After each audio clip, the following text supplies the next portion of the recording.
personally attacked when I first discovered Paradise Killer. Murder and Vaporwave are two of my favorite things in the world, and some legend decided to combine them both, and it makes me so happy. I specifically, individually, am the target audience for Paradise Killer, and I want to tell you how the game nails not only the look and style, but the true meaning of the Vaporwave aesthetic. Paradise Killer literally drops us into an island paradise filled with tropical plants, classical sculptures, opulent ziggurats, aesthetic drinks, and lots of blood. The game draws really heavily on the look and feel of the Vaporwave internet subgenre. And if you're not familiar with what Vaporwave is, let me give you a quick little primer. Vaporwave is an internet genre of music and aesthetics that draws super heavily on retro and nostalgic images from the 80s and 90s. Images of consumerist capitalist culture, luxury, opulence, idealism, techno, futurism, that optimistic feeling of technology and the internet when it was in its infancy. It ironically remixes images from fine art, classical sculptures, Japanese aesthetics, anime, consumerist and capitalist brands and logos, and mixes it all together in this bizarre, weirdly alienating, but also weirdly fascinating and kind of relaxing aesthetic. It draws us in, even though there's something fake and artificial and even a bit disturbing and melancholy about this whole aesthetic. The music tends to take samples from 80s and 90s music, even 70s disco music, and chops and slows them down, remixes them until they sound like strange nostalgic driftings from a long forgotten memory. It really consciously emphasizes that these things are old. They used to be brand new and shiny, but they're not anymore. Whenever I encounter Vaporwave, there's something about it that just makes me wanna... And Paradise Killer has the exact same effect on me. I could explore that island forever. But what does this all mean? Why does this matter? Why am I talking about aesthetics? Well, in Paradise Killer, the Syndicate are creating these artificial islands for them to live on as a way for them to fulfill their supposed mission of resurrecting the gods, even though none of them really seem to care about that mission when they've got fancy apartments, luxury, and aesthetic drinks, which is my personal favorite thing. The islands have such a unique visual style. When I played the game, I thought to myself, why are there sculptures everywhere? I know that it's drawing on the Vaporwave style, but it's such a dominant visual in the game. There's so much ancient Greece inspiration. And there's actually a little bit of dialogue in the game that hints at where that comes from. It turns out that when the Syndicate first started creating the islands, it was actually back around the time of Alexander the Great. That means that these immortal beings have not been in the real world of regular human culture since that time. And so I believe their visual style, their architecture, their design sense is influenced by that, but it's so far removed because so many thousands and thousands of years have elapsed that it's become something almost surreal and alien. It draws on this classical world, but it's become a copy of a copy of a copy of a copy. And when we think about the islands as a whole, that's what they are. Every island is an artificial creation, which is a copy of something in the normal human world. We have the Egyptian pyramids, we have the ziggurat, we have the classical Greek architecture. But these things are all remixed in a pastiche, where we're just taking bits of this and bits of that and bits of everything and putting it all together in this bizarre, over-the-top, crazy world. Now, without getting too deep at all into French philosophy, I'm going to draw on the ideas of this guy. Paradise Killer's island is what we call a simulacrum. It's a copy of a copy of a copy without an original. Something that consumer culture has created has become so far removed from its original roots that it doesn't even really have an original at all. An idea that he gives is Disneyland. So Disneyland is inspired by European folklore and European architectural style, but it is so artificial and stylized and so far removed from that it can't even really be said to be resembling European folklore at all. The island in Paradise Killer is also a simulacrum. It's a copy of a copy of a copy of a copy. 25 islands made one after the other, made to copy some idyllic utopian element from the real world. But the syndicate members are so far removed from the real world that they don't even know what they're copying anymore. And it becomes artificial, it becomes stylized, it becomes surreal, everything's taken out of context, and we don't know what it originally meant at all anymore. It is used for pure surface, pure stylization.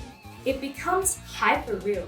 And what this means is basically, again, a creation without an original. A really good example of this is a McDonald's burger. When you want to buy a burger from McDonald's, you are imagining the juicy, crunchy, delicious, tasty burger from the advertisements that you see. You're not really thinking about the soggy, underwhelming, slightly disappointing, slightly greasy real burger. So we tend to buy and seek out things that match our idealized fantasy of what that thing is, and not the actual reality. And again, this applies to what the Syndicate are doing in Paradise Killer perfectly. They're trying to create a utopia. So they are copying these utopian elements from the real world and mixing them all together. This is also what the visual aesthetic of Vaporwave does. If you have a look at some of the images, we've got beautiful, lovely things all meshed together in a weird kind of mix that doesn't really make sense. It all feels a little bit off and a little bit alienating, even though it's really kind of lovely and relaxing to look at, and it sends us back into this nostalgic kind of daze. At least it does for me.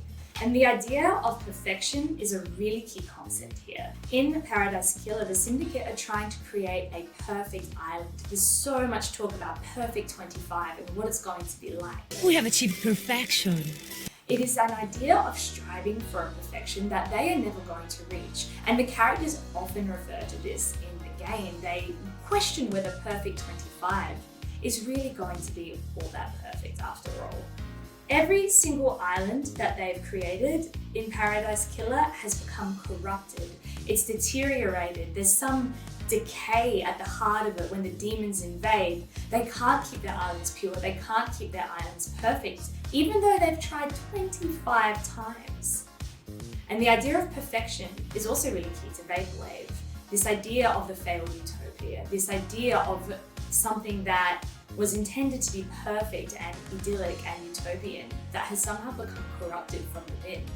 The idea of the abandoned mall is one of my favourite Vaporwave images, and there's actually a little brief flash of an abandoned mall in Paradise Killer in the loading screen. If you watch carefully for it, you'll spot it. The abandoned mall is such a key Vaporwave image, and what the abandoned mall represents is something that was promised to be perfect and fulfilling and utopian that is now discarded, tossed aside. It's failed, it's decaying and deteriorating.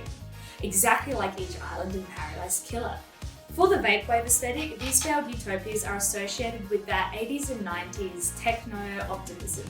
The idea that the internet and new developments in technology are going to change the future and usher in this new world where everything is going to be perfect and amazing, and yeah, that totally happened. If you look at some of the ads that are remixed by Vaporwave aesthetics, they seem so quaint and cheesy and corny because they're so optimistic and naive.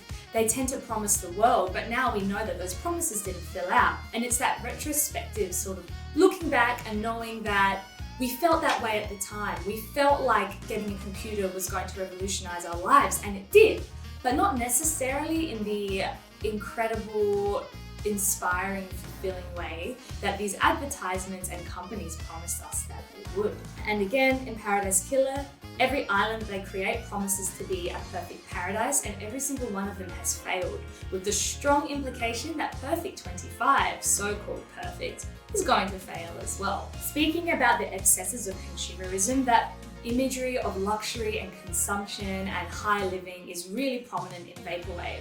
And we can see this play out in the game in the late excesses of the Syndicate. They're constantly drinking whiskey, talking about alcohol. Fancy a drink? They're all having affairs with each other and sleeping with each other and cheating on each other. Crimson Acid is stealing shady secrets from her weird sewer lair. I don't know why on earth she's there, but she's there. There's political scheming, there's backstabbing, and there's this obsession with getting a nicer apartment, which is implied to be getting in the way of their real goal. We know that Witness to the End has a bone to pick with the Syndicate because of this. He thinks they're more obsessed with the perfection of the islands than with their spiritual mission. And I think this is really, really telling. Vaporwave aesthetics and imagery critiques that late excess of capitalist consumerist culture, especially that 80s, 90s period where it was all about consumption, consumption, consumption.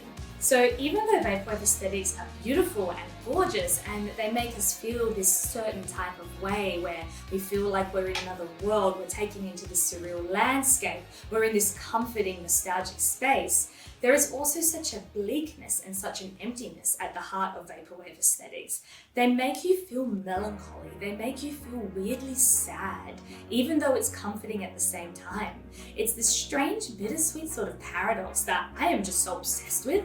And there's a great quote that I want to share with you. Vaporwave aesthetics expose the emptiness underlying the glossy sheen of late consumer capitalism. I love that. That is so good. That's exactly what Vaporwave does. And Paradise Killer as a game shows us the emptiness and the darkness and the corruption underlying this seemingly perfect, glossy, beautiful island.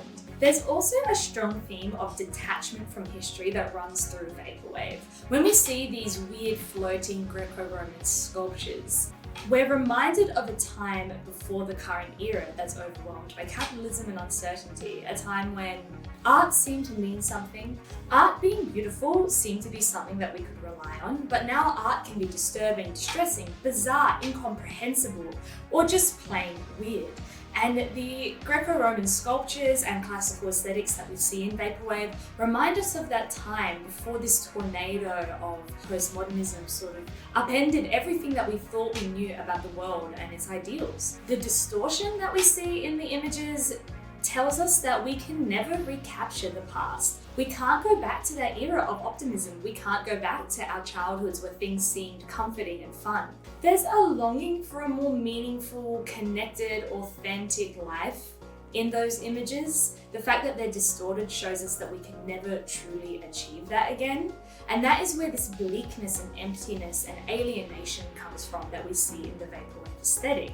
And again, in Paradise Killer, the island itself is bleak and alienating because it can never be perfect. And the fact that it's so disconnected from the real human world, it has gone through so many iterations, one artificial constructed simulacrum after another, strangely copying things from the real world without being able to truly recreate them, losing the sense of where they came from in the first place. Vaporwave promises us an escape from modern existence, but ultimately shows us that such an escape is unattainable, just like the promise of the Paradise Islands in Paradise Killer. As Lady Lovedyes says, Paradise feels wrong. there's something dark lurking underneath the glossy sheen of this beautiful tropical paradise. There's something not quite right going on here. There's murder, there's bloodshed. But perhaps the biggest aspect of darkness in Paradise Killer, something that it's so weirdly glossed over by most of the characters, and I think that's intentional. It's the enslavement of the citizens, the regular humans that are kidnapped from the real world and kept on the island to basically serve as the working underclass. The humans are kidnapped, they're forced to worship and blood sacrifice to their genocidal gods, which is terrifying. They're forced to work and produce goods for the syndicate's enjoyment. They're forced to even work at the power station, which we're told can drive people to insanity, slowly deteriorating their minds from being exposed to too much cosmic energy. What they do to the citizens is absolutely awful. And to top it all off, at the end of each island, the citizens are all murdered. They're just all massacred, they're killed, that's it. The ritual slaughter. And their blood and their energy is meant to help fuel the creation of the next island. But honestly, it is so f***ed up. And all of the characters are just like, yeah, you know, we're just gonna kill all these people, like, it's fine. And I'm just like, what the hell? Like, you guys were human, how do you think it's okay to just kidnap and enslave these people and force them to work for you? One of the creepiest things is how some of the characters talk about the fact that there are so many murders and beheadings and so much crime that happens in the citizens' apartments. And Lady Lovedyes is usually like, yeah, that'll tend to happen when you kidnap and enslave a population of people and force them to worship your gods and kill them all at the end of the island. Like, yeah, no shit. I've been talking about capitalism a lot. Is there a critique of capitalism in Paradise Killer? Well, I would say arguably yes, there is. And I think that we can see this the most in the treatment of the citizens. The citizens are there to represent how the working class are treated as expendable by big corporations and the 1%. They are literally sacrificed in order to pursue wealth, luxury, power, and perfection. And this is what we see the syndicate doing to the citizens in Paradise Killer. We see images of things that are meant to placate the citizens in Paradise Killer. They have idols like Crimson Acid that are meant to inspire them and make them feel good. There's brands and consumerism. There's an emphasis on buying the Nebula drinks, and there's pictures of concerts, and there's boat rides, and there's the beach, and there's all these things that are meant to try and make them feel like they can be happy with their lot in life on the islands. But we all know that this isn't true, because every single island has been infested by demons as a result of dabbling in the occult by citizens. We do actually see one little piece of evidence of a citizen who tried to lead a sort of resistance movement, some kind of workers' uprising. But of course, it never got very far. Does this sound familiar? Does this sound like the treatment of the working class in real life under late-stage capitalism? I think so. I think this sounds familiar. I think we can safely say there's a critique of capitalism there. The island itself can also be seen as a sort of way to placate the syndicate itself. This beautiful place they've created is like a soothing anesthetic to help them live comfortably and deal with the fact that the only way that they are able to worship their gods is through bloodshed and mass murder and ritual slaughter. It lets them not think too critically about the suffering that goes into the islands and the suffering that allows them to live their cushy, comfortable whiskey drinking lifestyle. Again, does that sound familiar to you? I would definitely argue that Paradise Killer is trying to critique the carelessness, the callousness, and the excesses of late-stage capitalism, neoliberalism, and the sort of mentality where profit and perfection is placed above human lives. That's exactly what we see happening in Paradise Killer. Buying drinks in the game can even be seen as a metaphor for this. I know that when I played the game, you get that Starlight upgrade when you buy enough drinks, and so you think, oh yeah, cool, if I buy all the drinks, surely I'll get something extra special. And so I went to every vending machine and I bought every single drink, and at the end you get a thank you for being such a great customer. Buy more drinks. Kill me, just kill me now. Basically, to sum all of this up, what it all means is that the Vaporwave style of the island of Paradise Killer and the aesthetics of the game in general, it's not just a cool look, it's not just a cool stylish aesthetic, though it is really cool. It actually really reflects the themes of the game, the themes of the pursuit of perfection which can never be attained by sacrificing those who are beneath you. It's a mirror to the late-stage capitalist world that we live in, where people's lives are put on the line for financial and commercial gain. We're told to buy, consume, consume, consume, and we're promised that our lives are going to be better if we do these things. But ultimately, at the end of the day, we have to confront the fact that that's just an illusion. It's just a lie. We're never going to be able to achieve the utopia that we're promised through buying things and consuming things. And Paradise Killer is trying to show us that the pursuit of perfection in the islands that the syndicate are trying to achieve is never going to work for them, especially if it's done on the backs of the lives of innocent citizens. Kaizen Gameworks have put so much thought into every aspect of this game. It's unbelievable. Shout out to you guys. You made me so happy with this game. it's everything I need. To sum up, Vaporwave is a postmodern aesthetic and Paradise Killer is a postmodern game. I'm not going to get into what postmodernism is. I can't do it. I'm sorry, I'm not going to. But I'm going to put some links in the description so that you can check out some academic articles about postmodernism if you want to. But I don't expect you to. That's why I'm here. I'm here to explain this to you in a way that is not going to do your head in. Because it does my head in sometimes. It's just, I can't do it. But basically, yeah, Paradise Killer is really f***ing cool and Vaporwave is really, really f***ing cool. And the game just embodies the meaning of the aesthetic. It's so great. It's so great. Oh, excuse me. I'm gonna go and listen to Vaporwave. Come on. I should have gotten a Fiji water bottle next to me.